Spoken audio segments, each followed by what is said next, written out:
Moram reći da je ovo bilo moguće jedno 60 minuta dejansko najslabših kar smo odigrali od kad smo skupaj.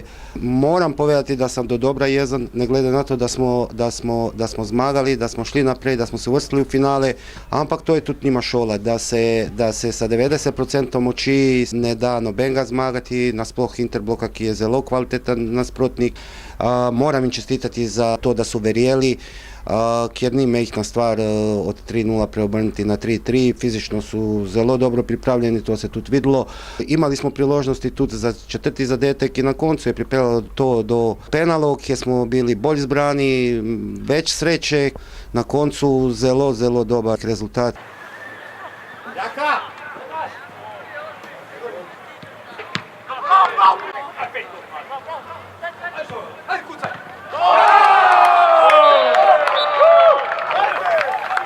Po 3:0 se nismo predali, vedeli smo, da je še dosti časa do konca tekme in tisti prvi gol je pol bila prelomnica, da smo zabili še ostale dva. Oni so po prvem golu padali, mi smo pa stopnjevali našo igro in to je na koncu tudi po penalih se je izkazalo, da je bilo to. Drži ga!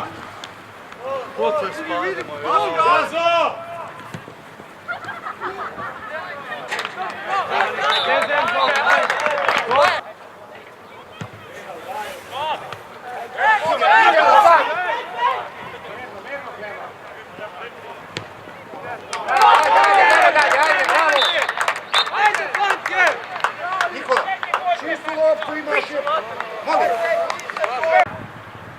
Lopta veza u liga. Nećemo.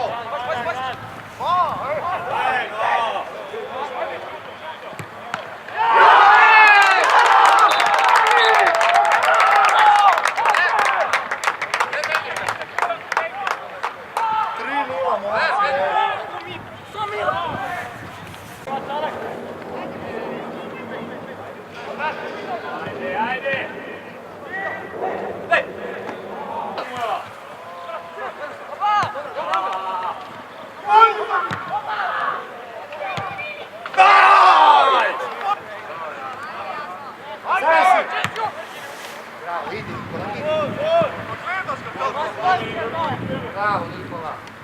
Bravo Nikola!